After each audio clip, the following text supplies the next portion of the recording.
Se você vai fazer medicina, não desgruda o olho da tela, porque hoje nós vamos resolver o vestibular das faculdades Pequeno Príncipe 2024. Vamos dar uma olhada nessas questões?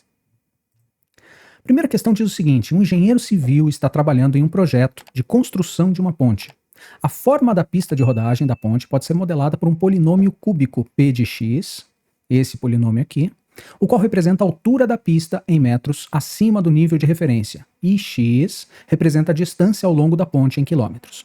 O polinômio é dado por uma expressão p de x igual a x ao cubo mais bx ao quadrado mais cx mais d. Então, ele não deu essas constantes a, b, c e d, em que a, b, c e d são constantes e dependem das especificações da pista. Sabe-se que, na partida da pista, ou seja, em x igual a zero, a altura da pista é de 1 metro.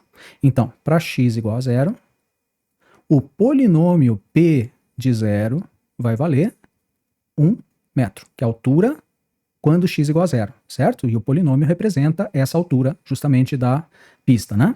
Com 1 quilômetro de rodagem, a altura da pista é de 1,5. Então, para x igual a 1,5, para x igual a 1 quilômetro, p de 1, quer dizer, o polinômio aplicado para x igual a 1, vai ter que dar a altura da pista, que é 1,5.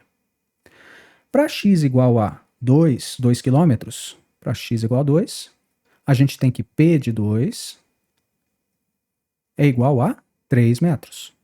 Então aqui, a altura da pista é 3 metros. Para x igual a 3, p de 3 vai ser igual a 2,5 metros. Então, 2,5 quando a gente joga x igual a 3. Tudo bem? Agora veja o seguinte: a partir dessas informações, assinale a alternativa que apresenta corretamente a soma das constantes a, b, c e d. Peraí, o que ele quer saber é a mais b mais c mais d. Tá?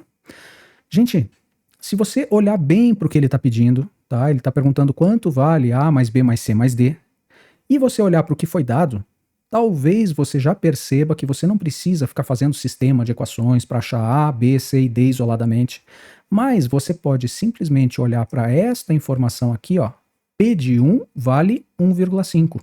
E o que vai ser P de 1 se a gente aplicar x igual a 1? Ora, P de x é igual a ax ao cubo mais bx ao quadrado mais cx mais d. Gente, se eu trocar aqui esse x e esse x por 1, se eu colocar aqui 1 no valor de cada um desses valores de x, o que vai resultar para mim? P de 1 vai ser igual a vezes 1 ao cubo, que é a, mais b vezes 1 ao quadrado, que é b, mais c vezes 1, que é c, mais d. E quanto é que ele falou que valia P de 1?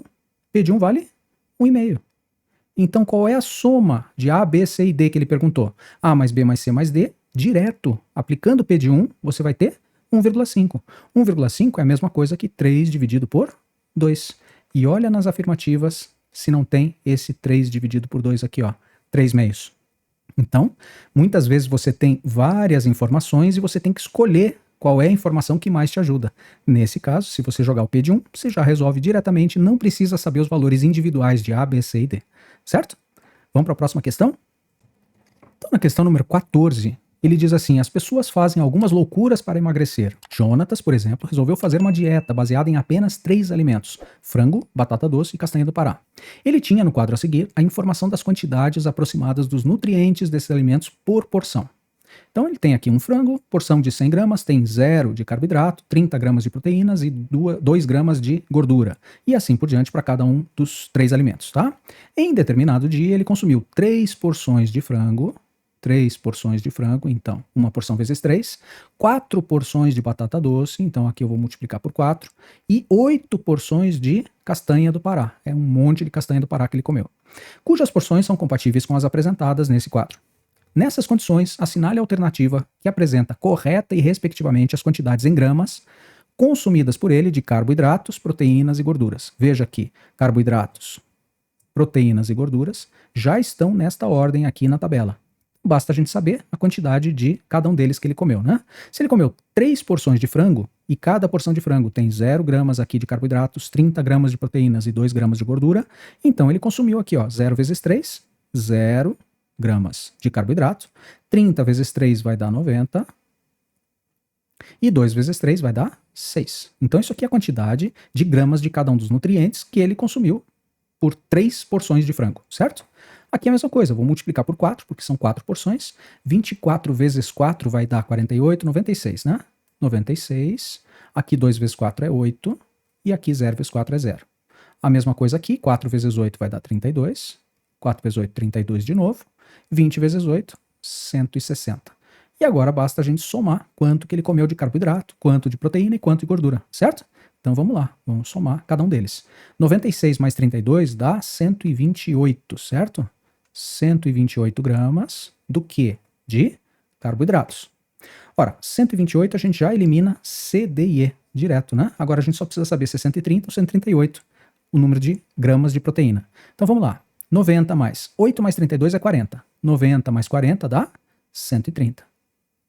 Portanto, a gente já sabe que a resposta vai ser letra A. Só para conferir, 166 é o que tem que dar aqui, ó. 160 mais 6, realmente, 166. Então bateu, a questão não está furada e a resposta vai ser a letra A. Tudo bem?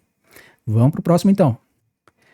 Essa questão número 15 já é uma questão bem mais complexa do que as duas anteriores. Vamos dar uma olhada lá. Considere as afirmações a seguir. A é o conjunto solução da inequação, é uma inequação do segundo grau. Tá? A gente vai ver como é que a gente resolve e como é que a gente acha os valores que pertencem a esse conjunto A. Conjunto B é o conjunto solução da inequação. Aí tem uma inequação com módulo. Isso é raro de aparecer nos vestibulares, mas a gente vai ver também como é que resolve.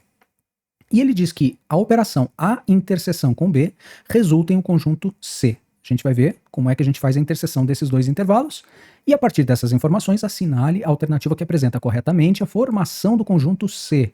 Então, ou C igual a A, C igual a B, aqui eu acredito que tenha faltado na comissão ali, eles esqueceram de colocar C igual a A menos B. Mas tudo bem, depois C igual a A mais B, C igual a B menos A.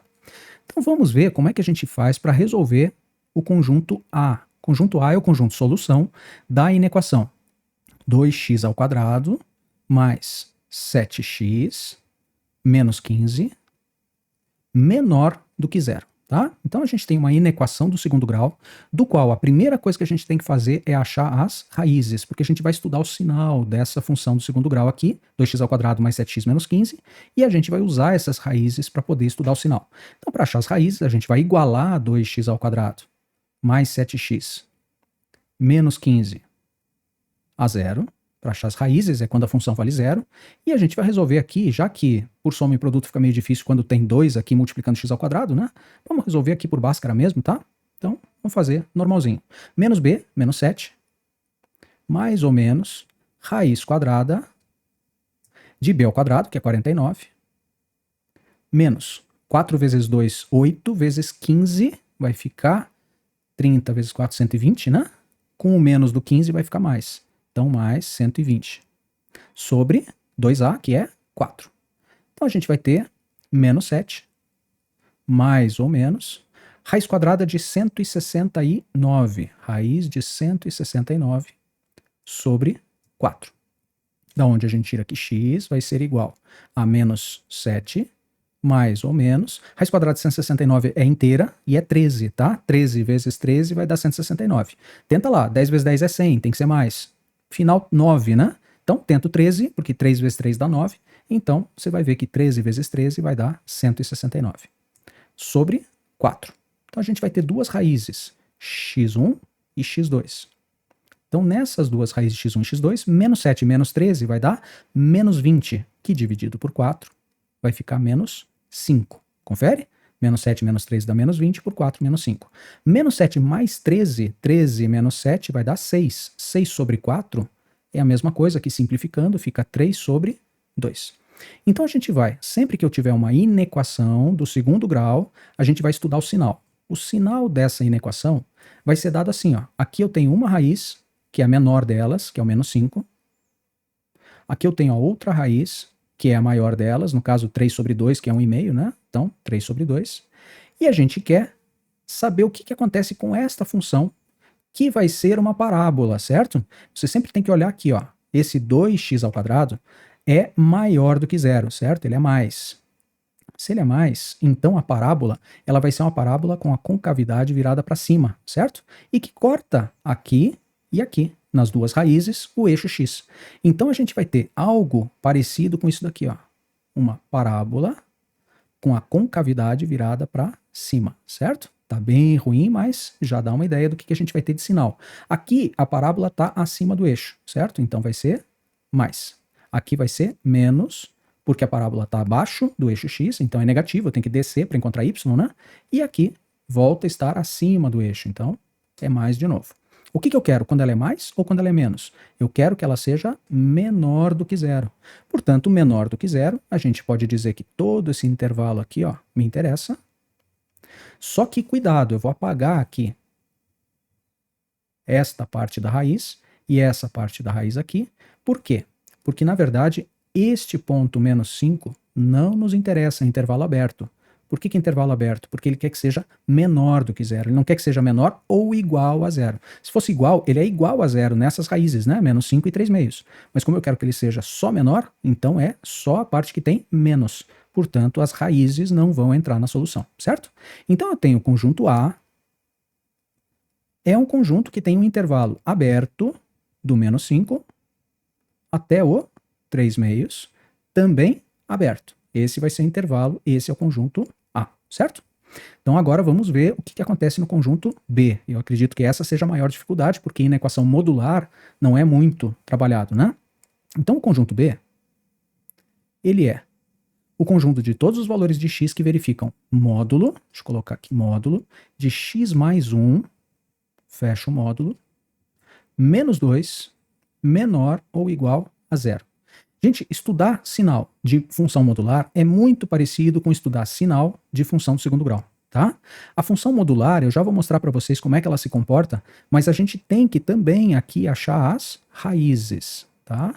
Então, para achar as raízes dessa função modular, eu vou fazer o seguinte, eu vou pegar o módulo de x mais 1, menos 2 e vou igualar a zero, para a gente poder achar as raízes. Então, o módulo de x mais 1 tem que ser igual a 2.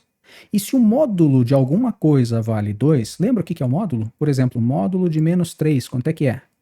É 3.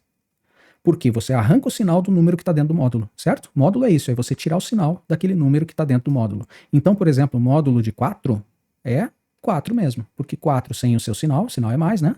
Vai ficar o próprio 4, tudo bem?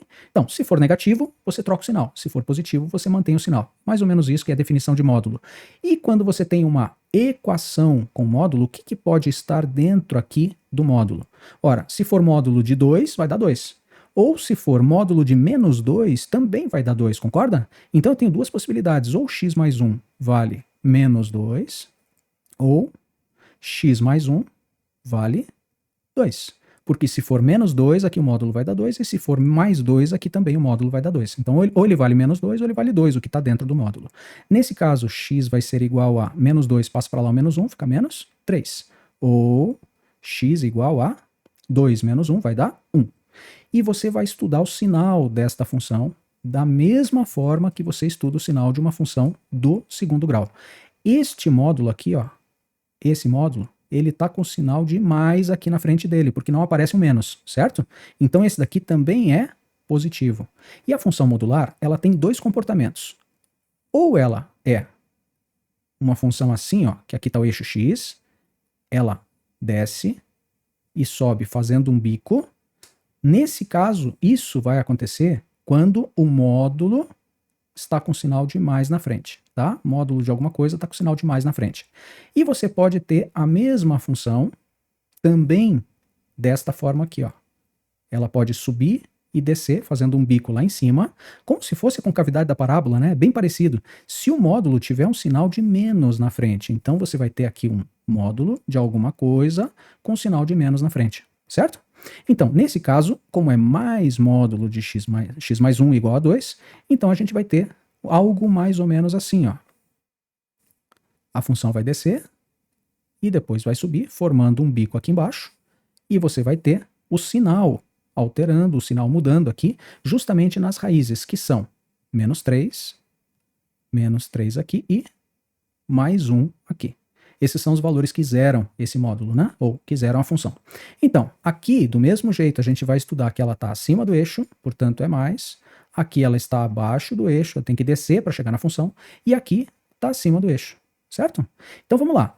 O que interessa para a gente? Quando essa função é menor ou igual a zero. Opa, menor ou igual a zero? Igual vai ser nas raízes, então já posso deixar a bolinha pintada aqui, diferente desse caso aqui, onde não me interessava a bolinha pintada, né? Então, bolinha pintada quer dizer que o menos 3 e 1 fazem parte da solução, e onde é que ele é menor do que zero? Quando ele é menos, né? Então é tudo que está entre menos 3 e 1.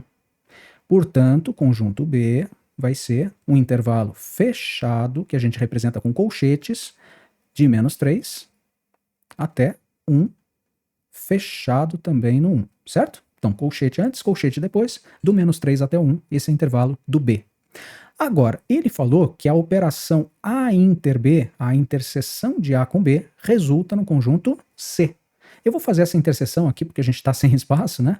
Eu vou até... Não, vamos fazer o seguinte, vamos apagar essa parte aqui, ó. Vamos fazer aqui do lado que vai dar espaço. Olha só. Aqui,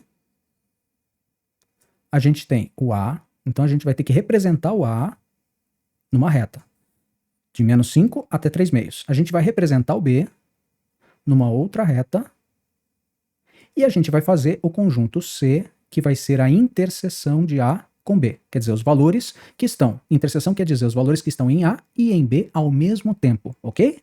Vamos lá. Agora a gente vai ter que ordenar as raízes, tá? Tem que tomar muito cuidado aqui com a ordem delas. Então a gente sabe que são 4 números diferentes, concorda? Menos 5, 3 meios, menos 3 e 1. Então a gente vai ter 4 valores aqui para representar na vertical. E a gente tem que colocar um embaixo do outro, certinho, nas 3 retas, para não se perder, tá? Então vamos lá. Qual vai ser o primeiro número que a gente vai representar aqui? O mais à esquerda é o menos 5, certo? É o menor de todos os números. Então o menos 5 vai ficar aqui. O menos 3 é o próximo, porque é o único negativo que falta. Depois, 1 ou 3 meios? Peraí, 1 é 1. 3 meios é 1,5. 1,5 é maior, tá mais para a direita. Então eu vou representar o 1 e depois o 3 meios, certo? Agora vamos representar com essas verticais o conjunto A. Conjunto A, ele vai do menos 5 até o 3 meios aberto, certo? Do menos 5 aberto, vamos representar aqui ó, com uma bolinha aberta, até o 3 meios. Então vai ficar uma bolinha aberta no menos 5 e uma bolinha aberta no 3 meios. Deixa eu ver se eu consigo apagar só dentro da bolinha aqui para a gente ficar com a bolinha aberta bem representada, tá? Bom, depois a gente vai ter no conjunto B do menos 3 até o 1 fechado. Do menos 3 fechado até o 1 fechado. Lembrando que C é a interseção de A com B, ou seja, os valores que estão ao mesmo tempo nos dois conjuntos. Vamos lá. Se eu pegar, por exemplo, o menos 5, ele não está nem no A nem no B, certo? Qualquer valor entre menos 5 e menos 3, ele só está no A, ele não está nos dois ao mesmo tempo. O primeiro número que aparece nos dois ao mesmo tempo é o menos 3. O menos 3 está nos dois conjuntos ao mesmo tempo. Sim. Todos os valores entre menos 3 e 1 estão em A e estão em B também. Então eles me interessam também. O 1 está nos dois ao mesmo tempo, porque ele está no A, que começa no menos 5 e vai até o 3 meios, e está no B também, porque é bolinha fechada. Então, bolinha fechada aqui no 1. E depois, todos os valores daqui para a direita só vão estar no A ou nem no A. Então, os valores que estão ao mesmo tempo nos dois é o próprio conjunto B, concorda? Então, C, que é a interseção com B, é igual ao conjunto B. Tá vendo alguma diferença entre os dois? Não, né? Os dois são bolinha fechada em menos 3 e bolinha fechada em 1 e os valores intermediários. Então a interseção de A com B é o próprio conjunto B. É o próprio conjunto que você já tinha aqui no conjunto B, que é a resposta também que ficou igualzinha, certo? Então, a interseção com B é igual a B. Ou C, que é a interseção de A com B, é igual a B, certo? E aí, resposta letra B. Então esse envolve inequação do segundo grau e inequação modular. Só o candidato mais forte consegue fazer essa análise aí. Espero que você tenha conseguido. Se não conseguiu, aprenda como é que faz. Faz dessa forma e agora, se aparecer de novo, você consegue fazer, tá bom? Vamos lá, próximo exercício. Então agora na questão 16, a última questão do vídeo de hoje, ele diz o seguinte: um relatório publicado pela ONU em 2023 mostra que a insegurança alimentar e a fome aumentaram no mundo. No mundo todo, são 735 milhões de pessoas passando fome, 2,3 bilhões em situação de insegurança alimentar. É bem estilo Enem, né? Ele faz um enunciado grandão e depois vai pedir um monte de continha pra gente. A insegurança alimentar grave ocorre quando, em algum momento, as pessoas ficam sem comida, passam fome, no caso mais extremo, ficam sem comida por um dia ou mais. Tudo isso você não vai usar para nada. Os gráficos a seguir trazem os números da fome da população brasileira. Opa, isso aqui é a única coisa que você vai usar porque ele fala aqui da população brasileira e depois ele pergunta, tá? Então a evolução da fome aqui, ó, vamos tentar entender o que está acontecendo, ó, em porcentagem da população e em milhões de pessoas. Então ele está dizendo aqui, ó, que é 8,2% da população. Isso aqui está no ano de 2004, embora fique difícil de ler ali porque está bem pequenininho, né? E aqui também no ano de 2004 ele fala que isso representa 15 milhões de pessoas. Então, 8,2% da população é 15 milhões de pessoas. A gente pode tirar alguma informação daí, ele vai pedir justamente isso pra gente. Depois, em 2009, 5,8, 11,3 milhões de pessoas e assim por diante. Sabendo que a população brasileira em 2023 é de 214 milhões de pessoas, então vamos guardar essa informação, porque ele pode pedir que a gente use isso em algum momento, em alguma afirmativa, né? E tendo como base as informações do gráfico, considere as afirmativas a seguir. Então, afirmativa número 1, vamos ver se a gente consegue resolver aqui nesse espacinho que sobrou, porque esse enunciado é gigante, né? A população brasileira em 2004 era de aproximadamente 183 milhões de pessoas. Então, aproximadamente. Quanto é aproximadamente? Se você calcular essa população e der 180, será que é aproximadamente 183? Estranho, né? Se ele devia dizer algo um pouquinho mais assertivo em relação ao aproximadamente, mas a gente vai ver que dá bem próximo disso. Vamos ver, eu não quero dar spoiler aqui. Vamos lá. Em 2004, essa população era de aproximadamente 183 milhões. Espera aí, o que eu sei de 2004? Isso aqui que eu circulei, tá? Eu sei que 8,2% da população corresponde a 15 milhões de habitantes. Tá aqui, ó. 8,2 é 2004, 15 milhões de pessoas é 2004 também, e é um gráfico que está dizendo a mesma coisa, só que em porcentagem e em milhões de pessoas. Agora eu quero saber quanto é que era a população inteira. 100% da população, que é X. E a gente vai resolver essa regra de 3. Nesse caso, como os percentuais são todos quebrados, aqui não fica fácil da gente simplificar de alguma maneira essa conta, vamos ter que fazer mesmo, né? Então, vou passar multiplicando cruzado aqui, ó, vai ficar 8,2 vezes X é igual a 15 vezes 100, vai dar 1.500, né? Então, aqui, ó, X, a população, vai ser 1.500 dividido por 8,2. Como é que a gente faz essa conta de divisão? Vamos lá. 1.500. Eu preciso igualar o número de casas decimais e fazer essa divisão por 8,2. Quando eu igualei o número de casas decimais, uma casa decimal aqui, uma casa decimal lá, eu simplesmente elimino essas casas decimais, né? Eu corto essas vírgulas e aí a gente faz a divisão normal. Então vamos lá. 15.000 dividido por 82, tá? Aqui a gente pode separar no 150, né? Vai dar 1, não chega a dar 2, porque 2 vezes 82 vai dar 164, né? Então vai dar 1. Aqui 8 vezes, 1 vezes 2 dá 2, para 10 dá 8.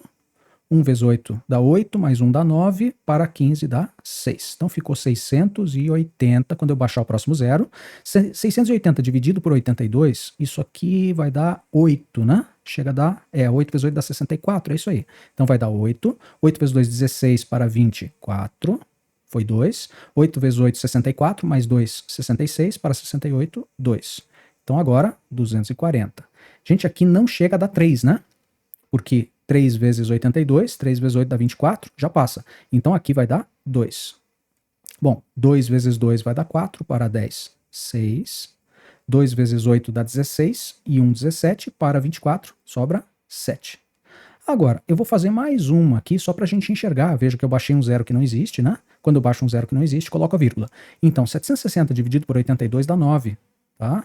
9 vezes 2, 18, para 20 vai dar 2. 9 vezes 8, 72, mais 2 dá 74, para 76 dá 2. Resto 22, menor que 82. Bom, 182,9 milhões, esse é o X, ó.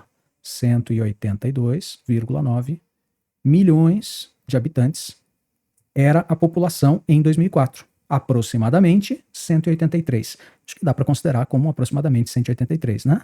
Então, como eu falei para vocês, o que é aproximadamente, né? Pô, tá próximo. Ok, 182,9 é aproximadamente 183. Eu marcaria como verdadeira mesmo, tá? Beleza. Agora só veja o seguinte, ó, cuidado. Você já sabe que a primeira é verdadeira. Então, somente 1 e 2 são verdadeiras? Pode ser. Somente 1 e 4? Pode ser também. 3 e 4 já elimina, né? Porque a 1 é verdadeira. 1, 2 e 3? Pode ser. 2, 3 e 4 já elimina também. Então, nesse caso, você tem que ser rápido ao descartar afirmativas, tá? Agora a gente já sabe que só A, B e D é que vão ser possivelmente as corretas. Então aqui só veja, peraí, eu preciso resolver a 2? Preciso, né? Porque se a 2 for verdadeira, A e D podem ser verdadeiras, se ela for falsa, pode ser a B. Então, vamos resolver a 2, vamos torcer para ela ser falsa, que daí a gente já consegue marcar direto a letra B, certo? Então vai eliminando e veja se você precisa chegar até o final, principalmente quando você tem que fazer muita conta como essa, né? São contas chatas de fazer, quanto antes você souber qual é a afirmativa correta, você passa para frente mais cedo, tá bom? Deixa eu apagar o que está aqui e daí a gente continua na 2. Joia, então agora eu apaguei, só mantive as informações que a gente já arriscou, tá? Agora olha só, a 2 é um pouquinho mais rápida. De 2009 para 2013, houve uma diminuição de 4,1 milhões no número de pessoas que estavam em situação de insegurança alimentar grave. De 2009 para 2013. 2009 está aqui, 2013 está aqui, e ele falou numa redução de 4,1 milhões. Vamos ver. De 11,3 para 7,2, como é que eu sei qual é a redução? É só fazer, na número 2, é só fazer 11,3 menos 7,2. Ora, isso aqui não precisa nem armar a continha, né? 11 menos 4 dá 7, então aqui, 11 menos 7 dá 4, então aqui vai dar 4,1. 4,1 milhões de pessoas saíram desse estado de insegurança alimentar grave. Então, 4,1 realmente houve uma redução, uma diminuição de 4,1 milhões no número de pessoas. Então, verdadeira. Ora, se a 2 é verdadeira, então somente as afirmativas, veja aqui, ó, somente 1 e 2 estão corretas, pode ser. 1 e 4 somente, eu já eliminei mais uma. Né? E aqui, 1, 2 e 4, ou 1, 2 e 3, pode ser também.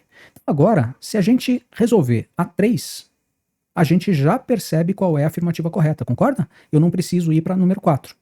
Então vamos lá. Número 3. Se a porcentagem da população com insegurança alimentar grave em 2023 for a mesma porcentagem, né, de 2017 e 2018, significa que mais de 11 milhões de brasileiros se encontram em situação de insegurança alimentar grave. Vamos lá. Número 3 agora. Ele está dizendo que se a porcentagem da população com insegurança alimentar grave em 2023, olha só, ele diz que em 2023 a gente tem uma população de 214 milhões de pessoas. Se a porcentagem for a mesma de 2017, 2018, olha lá, 2017 e 2018 tem 10,3 milhões, 2017 e 2018 tem 5% da população. Então, se a porcentagem for a mesma, ou seja, 5% também, quer dizer que mais de 11 milhões de brasileiros estão em situação de insegurança alimentar grave. Ora, basta eu calcular quanto é 5% de 214 milhões, que é a população que a gente tem em 2023. Se a porcentagem for a mesma, se der mais do que 11 milhões, é verdadeiro, né? Então vamos lá, 5% de 214. Agora sim você consegue achar mais rapidamente quanto é 5% de 2014. Posso dizer que 10% de 214 é igual a 214 dividido por 10, 21,4. Então, quando eu calculo 10% de um número, eu estou dividindo esse número por 10, porque 10% é 1/10 de 100%, certo? Então basta dividir por 10. Ora, 214 dividido por 10 é 21,4, mas isso é 10%. Quanto é 5%? 5% de 214 vai ficar quanto? Ó, de 10 para 5 é só dividir por 2. Então é mais rápido do que você ficar fazendo conta de dividir, como a gente fez no número 1, né? 21,4 dividido por 2, isso daqui vai dar 107, certo? 10,7. 10,7 milhões de pessoas, se fosse mantido ali os 5%, né, da população, 10,7 milhões de pessoas estariam nesse estado de forte insegurança alimentar ali. Bom, ele está dizendo que é mais do que 11 milhões. Mais do que 11 é 10,7? Não, né? É menos do que 11 milhões. Portanto, a 3 é falsa. E se a 3 é falsa, eu não posso dizer que 1, 2 e 3 são corretas.